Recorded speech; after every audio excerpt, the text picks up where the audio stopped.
Ora boas, malta. Bem-vindos aqui a mais um episódio aqui no canal Pausa Técnica. Episódio de análise a esta Final Four maluca. Exato, a dar o jus ao nome Madness, esta Final Four maluca que aconteceu em Santo António, no grande estádio do... Sim, não é estádio, é pavilhão, não é? Pavilhão, o Oladome, em que a vitória, ou o título, sorriu para a equipa da Flórida, para a equipa dos Florida Gators, que voltaram assim a ganhar, coisa que já não acontecia há quase 20 anos, não é? Já não me lembro qual era a última vez. Foi 20 anos, mais ou menos para essa altura, em que o treinador dos Florida Gators era o Billy Donovan. Exato, treinador atual dos Chicago Bulls. Aliás, e foi dessa última vez que já comentámos aqui até, que foi a última equipa também que fez essa tal cena do back-to-back, não é? Ganhar o bicampeonato. 2007, 2007. Exato, obrigado. Aqui ao Pedro, e já agora apresentar também aqui o grande Pedro Fonseca, que esteve comigo, lá está, no episódio da antevisão, no início, lá está, em março, a prever este março maluco, e também quando veio cá na semana passada para fazer também a previsão juntamente comigo, e comentar também as rondas anteriores, ou principalmente, mais concretamente o caminho destas 4 equipas que chegaram aqui à Final Four. Mas já agora, Pedro, tudo bem do teu lado? E também gostaste deste Final Four maluca, não é? Tudo ótimo, sim, acho que foram todos bons jogos, viveram todos muito ao nível do hype esperado e foi muito interessante. Falhei no vencedor, não gosto de falhar, mas opá, acontece. Portanto, pronto, correu dentro do possível, correu bastante bem. Não, mas agora fora brincadeiras, acho mesmo que sim, acho que foram 3 bons jogos, com 3 boas equipas, com muito talento em todas elas e fiquei muito contente com isso. Exato. Agora, vamos começar então esta Final Four pelo jogo que teve mais pontos das 3. O jogo da meia-final entre os Florida Gators contra Auburn Tigers. Esta meia-final, que foi uma meia-final bem disputada, mas eu queria até repartir isto, tal como nos outros jogos, por metades do tempo, vamos dizer assim. Em que a primeira metade do tempo Auburn teve começou muito bem a atacar o pintado, vamos dizer assim, porque o triplo não estava a cair no início do jogo e teve que ser muito ali a atacar o pintado, em que Broom era o jogador mais em serviço. Aliás, Broom, que é a grande estrela de Auburn, foi um jogador que, isto até englomado no jogo todo mesmo, foi um jogador que sentiu-se ali algumas dificuldades, é verdade que muito por causa dos Gators, não é? Que estavam a dificultar o seu trabalho, e volta e meia ele tinha que lançar um triplozinho, não é? Porque pronto, senão apanhava ali uma defesa forte. Mas como eu estava a querer dizer, os Auburn teve assim um início coisa e depois até o ataque estava ali a carburar bem. E a equipa dos Florida Gators é que tentavam ali, ficar sempre por dentro do jogo. É verdade que depois na parte final da primeira metade o triplo dos Gators não estava a entrar e fez com que o Auburn até acabasse com mais vantagem, digamos assim, naquela primeira... Não é bem o primeiro período, é a primeira metade. Mas depois, na segunda metade, foi os Gators que foram recuperando e deram a volta muito à boleia da sua grande estrela, o Clayton Jr., que já comentámos isso, não é? E depois tivemos ali taco a taco, basicamente ali muito mudanças de liderança, lá está do jogo, até que depois chegou um ponto dos Gators, ficaram à frente, mas era uma diferença, ok, 3, 4 pontos, mas depois dizer para 1 ou 2, os Tigers, estava ali muito equilibrado, até depois na parte final, Clayton Jr. outra vez aparece, e veja aquele sexto do minuto e meio, eu pronto, embora já se viu o resultado, não é? Que eu vi isso indiferente, e eu pronto, isto foi se calhar o ponto final. É verdade que depois tivemos ali um triplo maluco, já não sei quem é que marcou dos Tigers, a faltar 30 e tal ou 40 segundos, mas basicamente aqui fica aqui o resumo. E Pedro, passando para ti, é verdade que eu já aqui falei muitas coisas, o que é que também tens aqui a destacar deste jogo? Também acho que foi um jogo de parada e resposta. Também concordo muito com isso. Acho que Auburn teve ali um período muito bom na primeira parte, em que quase que se conseguiu distanciar ali um bocado dos Florida Gators, muito à base dos pontos na área pintada, mas também um pouco à base da transição. Conseguiram colocar os postos deles em sarilhos com algum foul trouble, também isso ajudou um bocadinho. Isso também, aliás, eles tinham muitos jogadores no Foul Trouble, a faltar, lá está, nos últimos Sim, minutos, vamos dizer assim. sim. E para ver, houve uma altura em que acho que Auburn teve 38-29, se não estou em erro. Chegou a esse ponto. Gostei muito dos duelos entre o Alex Condon e o Johnny Broom. Achei que foi, em termos de duelos individuais, foi o mais interessante do jogo. Na primeira parte, todos os titulares já tinham marcado pelo menos um sexto, que também é daquelas coisas que apoia bastante a capacidade das equipas se motivarem e conseguirem ir procurar mais pontos. Aquilo que eu senti foi que na altura em que Auburn estava a jogar melhor, os Florida Gators pareciam perdidos. No final mesmo da primeira parte, eu estava a olhar para o jogo e estava a pensar, bem, se Florida não recuperar disto... Foi a tal fase das tijoladas, tu vês ali lançamentos precipitados, especialmente triplo, e notava-se ali a precipitação. A questão é que ao mesmo tempo tu olhas para a equipa de Florida e pensas sempre aquilo que eu tinha dito antes da Final Four, que é eles já estiveram nesta posição tantas vezes que é impossível descurar. E eu acho que o problema de Auburn foi exatamente esse, descurou, depois apareceu o Will Richard com um ressalto ofensivo logo no início da segunda parte, resolveu ali dar uma motivação extra aos Gators, depois Auburn tentou responder, acabou por conseguir ali uma certa separação, mas também acabou... A defesa dos Florida Gators foi subindo de intensidade e depois, para mim, aparece a estrela do jogo e toda a gente sabe quem é que eu vou falar, que é o Walter Clayton Jr., que eu acho que para mim, e antes de falar dos jogos, acho que o Walter Clayton Jr. solidificou por completo o estatuto de lottery pick no NBA Draft. Eu sei que se calhar estou-me a adiantar bastante, porque há muita gente que ainda tem entre os 20 e os 40, e não estou mesmo a brincar, há mesmo mock drafts, alguns que o têm a 20, outros que o têm a 40. Mas eu acho que ele solidificou esse estatuto porque as características que ele tem, há muitas equipas da NBA que gostariam de o ter, nem que seja para saltar do banco e dar aquela energia. Gostei muito do jogo do Johnny Broom, já tinha dito na questão dos duelos individuais, mas o Broom parecia sempre ser o jogador que mantinha os Tigers ali em cima.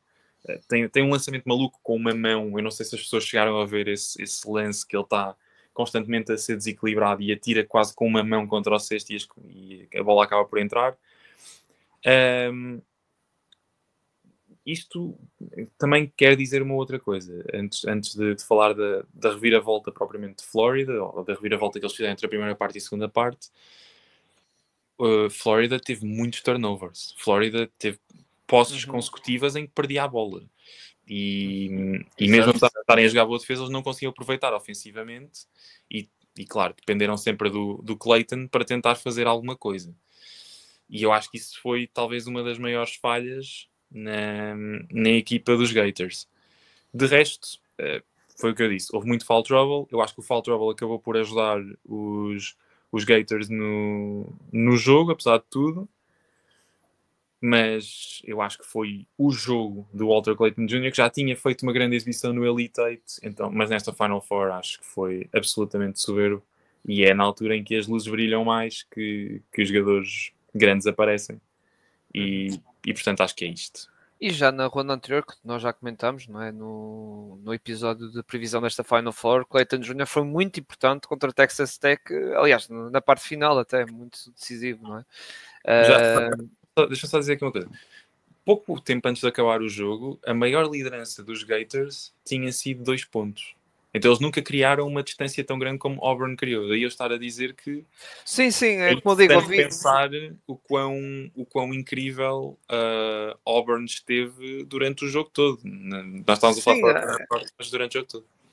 É como uma fase, como eu te digo, que os Gators deram a remontada, depois foi taco-a-taco, era ora o Auburn ficava na liderança, ou era os Gators, era assim, depois é uma fase que era os Gators, estavam muitas vezes, mas lá está, adiantava-se por 2 ou 3 pontos, e voltava a ser empatado, ou ficavam a ganhar por 1. Era uma coisa assim, era tipo muito coisa. Depois na parte final apareceu o Clayton, a faltar um minuto e meio, que faz aquele lançamento todo, todo a cair para o chão, e depois ainda marca o lance livre e fez com que tivesse a liderança com 6 pontos a faltar um minuto e meio.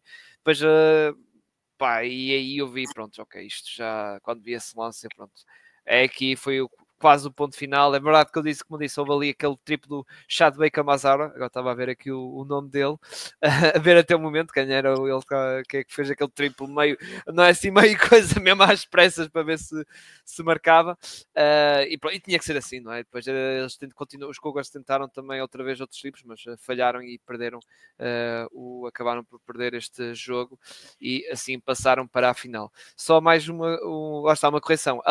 Alamodome é um estádio de futebol americano. Não é um pavilhão, é um estádio de futebol americano que dá. Aliás, os Spurs já jogaram lá e quebraram a tal cena da audiência de jogos de basquetebol, digamos assim, da NBA. Mas já. Aqui, como tu dizes, também concordo contigo. O Broome, apesar de não estar, e também a sua statline não ser muito vistosa, jogou bem. Também contribuiu bem na defesa. Eu acho que teve ali algo condicionado, não teve bem a 100%, porque acho que os tais problemas físicos que ele teve, acho que podiam ter condicionado. E não só, também os Gators exploraram um bocado ele. A fazer aquele jogo sujo, não é? Tipo ali, quando estava com a bola, a querer atacar o sexto, estava ali uns empurrões e não sei o quê. Pronto, que é um bocado normal de acontecer. Mas no final os Gators ganharam e num jogaço do Walter Clayton Jr. Agora, vamos passar para o jogo da meia-final que se calhar teve mais audiência. Não sei os números, mas acredito ter mais audiência porque era Duke, não é? Com o Cooper Flag East, que enfrentaram os Houston Cougars, em que na primeira parte vimos a superioridade dos Cougars, não, do Duke, de modo geral. É verdade que os Cougars tentaram ali sempre com aqueles pontos, nós já falamos daquele ataque mais suado, pronto, ataque mais suado no sentido de ser pontos mais ali no coisa, ali em esforço e isso, tentar coisa. É verdade que o triplo também estava a salvar a equipa dos Houston Cougars, vamos dizer assim, e não só na primeira metade, foi muito Sim, o jogo todo. Que os meteu assim um bocado, não, ou seja, não deixou o Duke ir para a segunda metade ali com uma vantagem mais alta. E depois, Pedro, tivemos lá como evitar, temos de falar daqueles minutos finais, que não é? Que ali tudo que se passou e mais alguma coisa, não é? Em que Duke também, posso dizer que teve ali alguns momentos de choke, digamos assim. Sim, também dar mérito aos Cougars, não é? Mas os Cougars foram tipo aproveitando um bocado esses momentos de choke para alimentar a esperança e acabaram por ganhar o jogo, não foi, Pedro?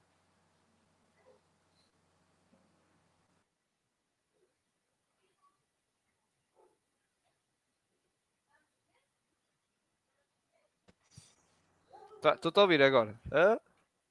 Alô? Alô? Ok. Depois eu edito. Não sei Depois qual eu edito. falhou. Não sei. Mas Alô? olha, tu viste a minha pergunta? Tu viste-me a passar Tudo a palavra? bem? Tu Ouvi. viste? Ouviste? Ok, Ouvi. pronto. Quando puderes, podes mandar. Depois eu edito, não te preocupes. Está bem.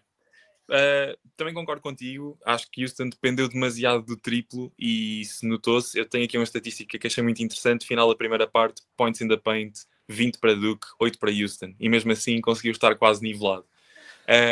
Por causa do triplo, lá está. Viveram e morreram do triplo e conseguiram fazer isso durante quase o jogo todo. Tiveram ali um período, se calhar, a meio da segunda parte, onde não conseguiram tão bem. Mas isso Pedro, acontece. se calhar foi uma homenagem àqueles Rockets, não é? 2018, 2019. Bem jogado, bem jogado. Não tinha pensado nisso, é verdade. É, assim, tipo, Capela, marca lá meio dúzia de pontos que o resto vai ser tripladas. Exatamente, isso foi mesmo. Acho que não há como evitar. O Cooper Flag fez um excelente jogo. Mais um. Acho que claramente estamos a falar da questão do Clayton ser uma lottery pick. Acho que o Cooper Flag também solidificou um bocado o estatuto de poder ser o melhor jogador desta draft class. Gostei muito do facto de que Houston, apesar de tudo, jogou muito boa defesa na área pintada. Tem ali 3 ou 4 intervenções na primeira parte em que as coisas correm-lhes bastante bem. Tenho que ser sincero, acho que o jogador de Duke que teve pior para mim foi o Kaman Malwak. Acho que ele não jogou o que devia ter jogado e eu continuo com as questões relativamente ao próprio jogador. Porquê? Porque eu acho que fala-se muito que ele pode ser um jogador de topo na NBA. Eu não duvido, o problema é que ele não é um jogador móvel e aquilo que se pede neste momento aos postos da NBA é serem jogadores móveis. E eu até dei o exemplo, um jogador com a altura dele e com aquele caparro todo, já há um em Boston e é muito móvel, e é o Kristaps Porzingis. Não querendo comparar o estilo de jogo dos dois, mas o Porzingis dá muito mais à equipa do que o Kaman dá. E é verdade que ele também não tem que fazer muitas coisas em Duke. Há Cooper Flag, há Con Newport. Sim, há muitas armas. Só que a questão é que ele é um posto muito limitado no ataque. Exatamente, E exatamente. fica fácil defender, que depois chegavas a um ponto, quando a bola ia para ele, tu já sabias, a defesa, lá está, de Houston já sabia o que é que ia acontecer. E Exato. foi fácil de anular, digamos assim. Exatamente. Acho que foi fácil, acho que... E depois, lá está, eu não consigo dizer se calhar essa parte de Houston ter apostado em Maluak no lançamento de 3 pontos também não foi uma questão de tentar fugir a Kaman Maluak, dada a altura. A própria equipa de Houston foi muito alta e precisava ter um plano alternativo. E correu-lhes bem. Senti durante muito tempo que o Con Newport era o homem que toda a gente estava à procura. E também isso deveu-se sobretudo é que a estratégia de Houston a nível defensivo passou durante muito tempo por um double team ao Cooper Flag. A maioria dos jogadores saltavam para cima do Cooper Flag e acabava por criar estes desequilíbrios. Estava à espera um pouco mais do Sharp de Houston. Achei que ele poderia ser um jogador que teria mais impacto neste jogo. O Proctor, não vou dizer que passou ao lado, mas também esperei um pouco mais, mas mesmo assim é diferente. De resto, acho que há um jogador em Houston que eu tenho que destacar, que acho que fez um bom jogo, foi o LJ Cryer. Outra vez fez um bom jogo. E pronto, lá está. Acho que a segunda parte houve aquele desequilíbrio do que conseguiu alargar muita vantagem, conseguiu pontos em transição, conseguiu tornar o Cooper Flag uma arma letal nessas transições, quer fosse a fazer ressaltos, quer fosse propriamente dito nos pontos na área pintada. E depois acho que os minutos finais foi aquilo que tu disseste, é um choque tremendo.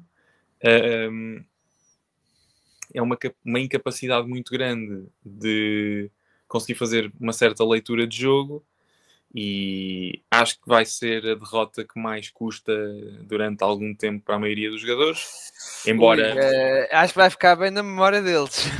para a maioria deles, pronto, a partir do dia, não sei quanto é que é o final da declaração para o draft, da inscrição, mas acho que isso também passa rápido e quando for a altura de ir para o training camp as coisas já são diferentes e já vão estar mais focados noutras coisas. Mas fica naquela memória, estás a ver? Eu diria, Fica. mesmo daqui a uns anos, a dizer ao Cooper Flag, Sim. qual é o momento, ou dos momentos que tiveste maior desgosto? Ele provavelmente vai se lembrar deste momento, obviamente, porque basicamente o Duke tinha a vitória nas mãos, tal sendo, tinha uma mão na final, ou um pé, vamos dizer assim, é mais o pé, não é? Um pé na final, e chega ao fim, tropeçaram. Tropeçaram a meter o outro pé e os Cougars ganharam, mas sim. Mas queria só dizer uma coisa. O Emmanuel Sharp, ele até foi o segundo melhor marcador de Houston, onde eu queria, e não me expliquei sobre isto há bocado. Eu estava à espera de mais porque houve muitas situações durante o jogo em que ele parecia ligeiramente perdido. E foi mais por aí. Não estou a dizer que ele não teve um impacto em termos estatísticos, mas em termos de jogo, não senti que houve ali algumas coisas que eles podiam ter feito e não fizeram.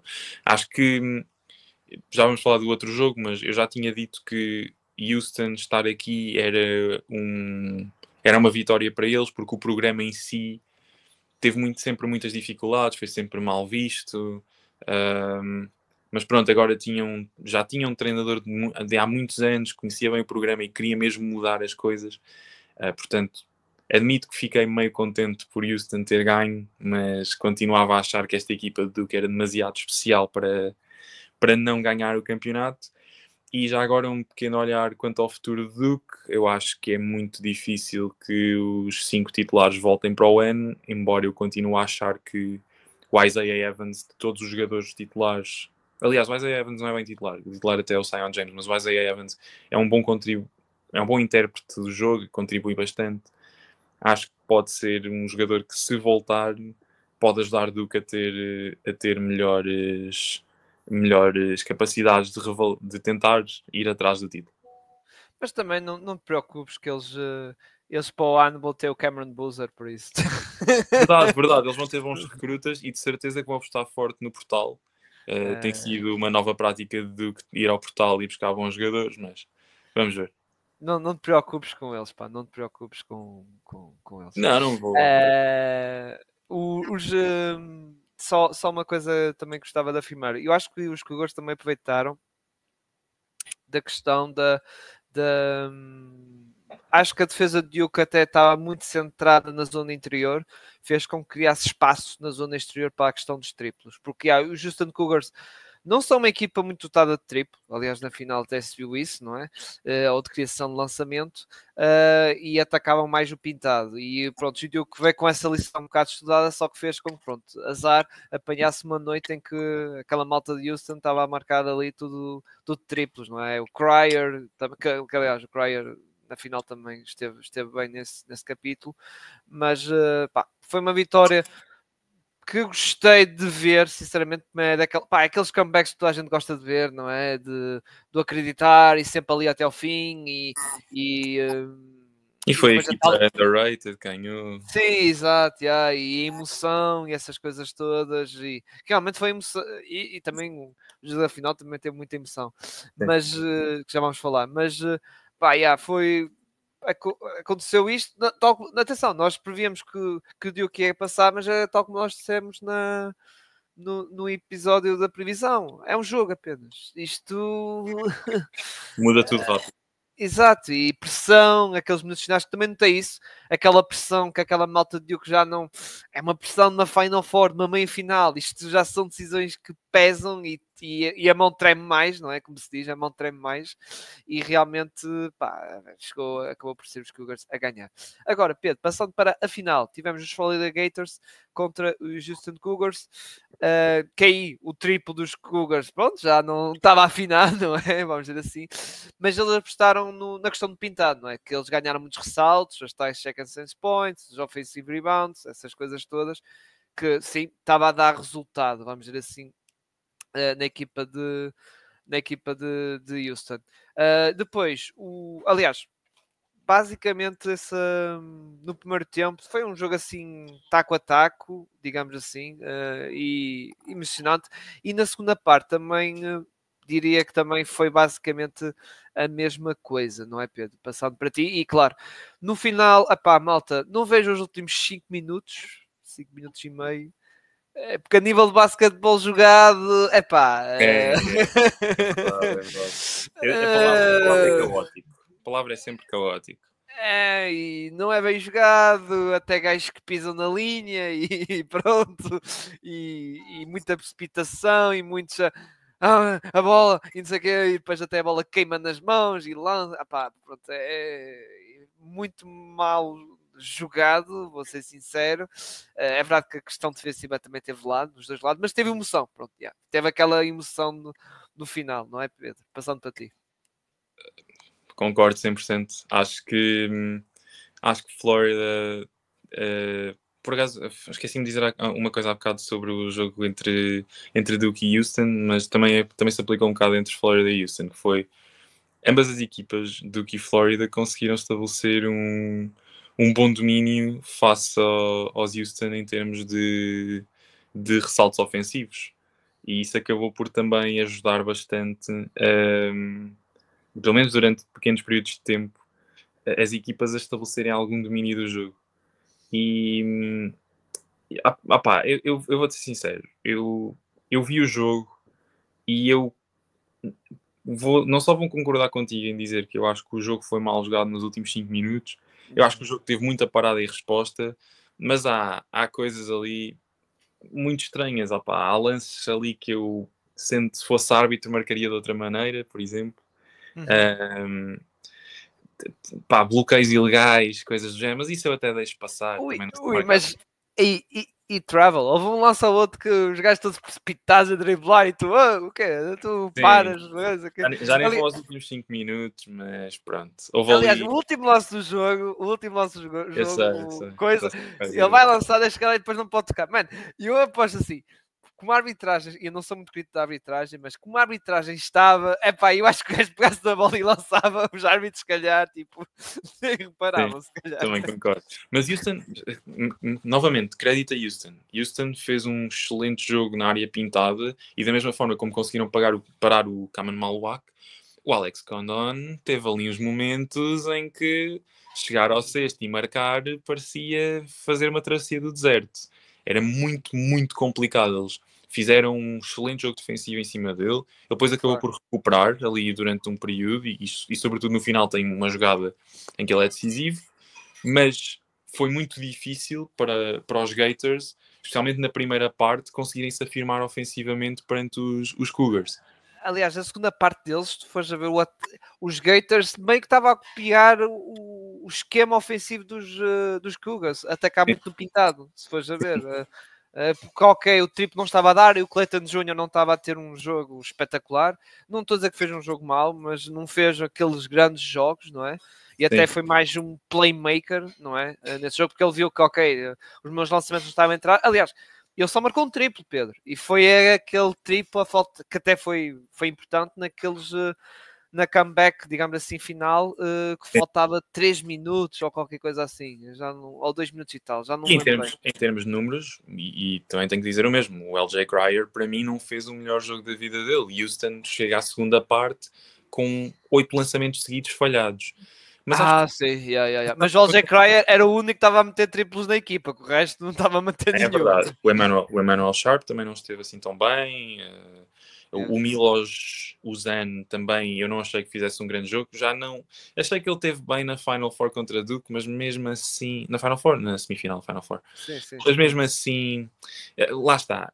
Eu também não sou muito crítico da arbitragem, mas houve coisas neste jogo que se passaram que eu fiquei. Há um lance para mim que é claro. Há uma interferência ofensiva que não sei se é bem interferência ofensiva, se é goaltending. Epá, e o árbitro não marca. Ao lance com uma cara do género. Como é que ninguém viu isto? Como é que toda a gente percebeu? Não até a equipa adversária ficou assim, tipo assim, ok. Ficaram aqueles 2 segundos assim, pronto. Agora, o que eu acho é que, falando da recuperação do Alex Condon, acho que foi um jogador que conseguiu dar uma certa estabilidade à equipa, mas eu acho que, e se calhar pode ser polémico eu dizer isto, eu acho que Houston deu choke. Porque eu acho que Houston podia ter feito melhor. Os 5 minutos já são caóticos por si, pois, é verdade. Eram caóticos já. Mas Houston fez muito pouco contra a Flórida e deixou-se levar pelo próprio jogo. Há um jogador que é o Haw, acho que é o número 10 da Flórida. Sim, o Haw. E ele faz um jogo impressionante na segunda parte. Epá, ele estava em todo lado, era blocks, era receber a bola na área pintada, faz um lançamento maluco e ainda vai à linha de lance livre para mais um. Era bloqueios defensivos, era bloqueios ofensivos. Pá, ele foi muito, muito, mas mesmo muito bom nesse aspecto do jogo. Eu acho que Flórida ganha por aí, não ganha pelo jogo do Clayton Jr., como tu disseste, eu concordo 100%, não esteve ao mesmo nível. Ganha sobretudo porque os outros jogadores apareceram quando se calhar era mais necessário e acho que passa um pouco por aí.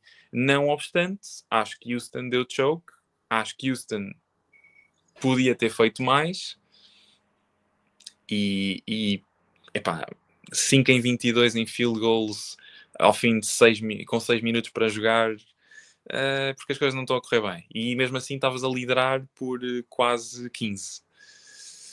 Pronto, acho que as coisas não correram bem. Os últimos 5 minutos finais não consigo entender o lance do Emmanuel Sharp, sim. Não consigo entender como é que não foi bola para Houston no lance anterior. Não consigo entender como é que não há falta num dos lances anteriores.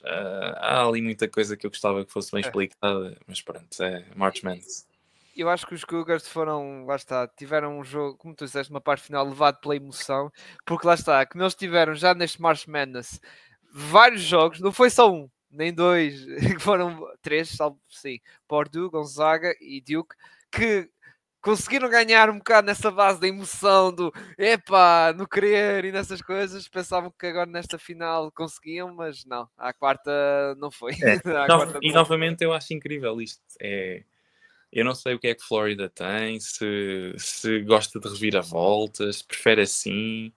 Olha, mas se fosse por aí, os Cougars eram uma equipa de reviravoltas, foste a ver. Sim, mas Flórida, Flórida foi em Ah, tudo. Foi todo, o desde a Texas. época regular até agora. Não Sim, o há... Texas, yeah, o Texas, yeah, Só naqueles jogos, em que eles jogaram contra a 16ª seed, que eu nem me lembro muito bem agora quem é, é que não teve esse impacto, mas de resto, Yeah. todos os jogos pareceram assim.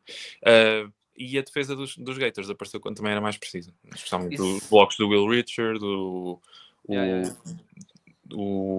a defesa do Alex Condon, o Raw, em que tem aquele desequilíbrio que permite aquele roubo de bola e depois os Gators vão marcar. Acho que é o Elijah Martin que marca os 2 lances livres no final. E sim, é o Elijah Martin, exatamente. Portanto, foi caótico. Acho que Flórida foi uma equipa resiliente. Acho que é a melhor palavra que eu posso dizer. Acho que Houston jogou bem, mas Duke também tinha sido melhor do que Houston no jogo anterior e quem tinha ido à final era Houston. Portanto, é o que é. Yeah. Muito bem, só para terminar aqui a nossa conversa, só mencionar então o All Tournament Team que a NCAA nomeou. Foi o Walter Clayton Jr., o Will Wishart, que sim, são a dupla de base, vamos dizer assim, de Flórida, não é? O Walter Clayton, que ganhou, acho que foi o MVP, não é? Salvo erro, acho que Exatamente. ganhou o MVP do torneio. O Will Wishart está aqui, pronto, por ser o parceiro do crime, vamos dizer assim, ali com o Walter Clayton, que teve jogos bons, até de certo modo teve jogos bons. Depois Cooper Flag, sim, yeah, esse tinha que estar, não é? Obviamente. O melhor jogador, lá está, provavelmente, que eu vi deste torneio, vamos dizer assim, embora o MVP para o Walter Clayton percebo, atenção. Depois Alger Quire, que sim, que muitas vezes foi uma espécie de go-to-guy destes Cougars, quando os Cougars precisavam de alguns pontos. Dois vezes durante o torneio, não só na Final Four, mas durante o torneio em si esteve bem. E por fim, o seu colega de equipa, o Roberts, que o gajo realmente é maçudo, o gajo é ali muito bom defensivamente. Yeah.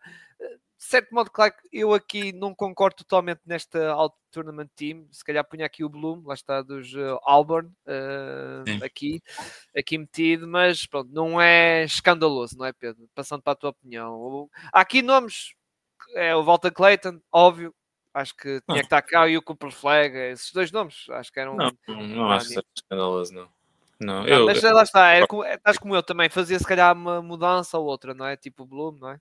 Sim, talvez, não, mas mesmo assim não acho que seja nada assim do outro mundo, por assim dizer. Não acho que até podia trocar pelo Broom, mas acho que o resto da equipa é bastante merecedora. Ok. Também concordo, lá está. Eu só fazia essa alteração, de resto está ok, a meu ver. Muito bem, e agora com isto, pá, não tem. O que é que queres mais dizer, Pedro, aqui do March Madness antes de fecharmos? Foi um torneio louco de emoções, mas está, emoções que não faltou nesta parte final, não é? Foi um torneio louco, acho que a maioria das pessoas queriam sempre os upsets, porque é sempre disso que o March Madness é feito. Não houve este ano, mas mesmo assim acho que tivemos 3 jogos positivos. Acho que o Walter Clayton novamente solidificou a sua posição como uma lottery pick para o NBA Draft e acho que é um jogador, não, perdoem pela comparação, mas acho que ele é um jogador que faz muito lembrar para mim o Carmelo Anthony. Tem flash de Carmelo, eu acho mesmo. De resto, o que é que eu tenho mais a dizer? Tenho algumas coisas para dizer sobre o draft, porque acho que há 2 ou 3 jogadores que eu não vou dizer que escolhia de olhos fechados, mas que, se eu fosse o GM de algumas equipas, escolhia esse jogador de olhos fechados para aquilo que ele pode dar ao sistema. Mas acho que o mais interessante disto tudo é que Cooper Flag vai para a NBA, o amigo dele, o Con Newpel, que eu também acho que é bom jogador, vai para a NBA. Tenho alguma curiosidade para ver os jogadores do Rutgers, que não estiveram neste March Madness, e acho que teria sido uma mais-valia para eles terem jogado, porque acho que poderiam aumentar a discussão se realmente mereciam estar naquele lugar ou não. Mas pronto, posto isto, fazendo um rescaldo do torneio, foi muito bom, não houve muitos upsets. Gostava de ter visto mais jogos de equipas como Memphis, por exemplo, como UCLA. Gostava que Kentucky tivesse chegado talvez à Final Four, mas era mais difícil e é normal. E pronto, agora é esperar para o ano que vem e esperar que o March Madness do próximo ano tenha tanta emoção e se calhar um jogo menos caótico. Também. Exato. E com isto então vamos encerrar aqui o episódio, agradecer aqui a presença do Pedro, não só neste episódio, como nos outros anteriores. Pensa para esse cá também quando for na altura dos playoffs, pá. Sim, é o vosso campeonato, é o vosso campeonato, é o vosso. Eu sei que é a vossa liga, os 82 jogos que jogou-se até lá, tipo... Venha quem vier. Já sabemos quem é que vai ganhar. Pois, sim, já sabes que isto agora são mais quantos? 4. Tudo que bem, os Celtics jogam contra os Magic logo na primeira ronda. 4, depende, mas os Magic ganham contra os Atlanta Hawks, por isso se calhar. Sim, se calhar, é sétimo, exato. Sétimo contra segundo, exatamente. Eu acho que sim. 4-0, não é? 4-1, não é? 4-0, 4-1, depois a seguir venha quem vier, não é? Seja os Knicks, seja os Pistons ou caraças. Celtics in 5, logo. Sim, tens de ser tipo, como é que é o Sharp lá da ESPN, qualquer coisa, Lakers em 5, tens de dizer Celtics em 5 contra qualquer um. Tipo contra assim, Magic, Pistons, Knicks, Bucks, não sei quem, Celtics em 5. Pois, não sei. Eu espero aparecer cá, claro. Acho que já vou ter um bocadinho mais tempo, posso aparecer para alguns episódios. Mas estou confiante. Acho que os Celtics vão pelo menos à final de conferência. Para manter a humildade.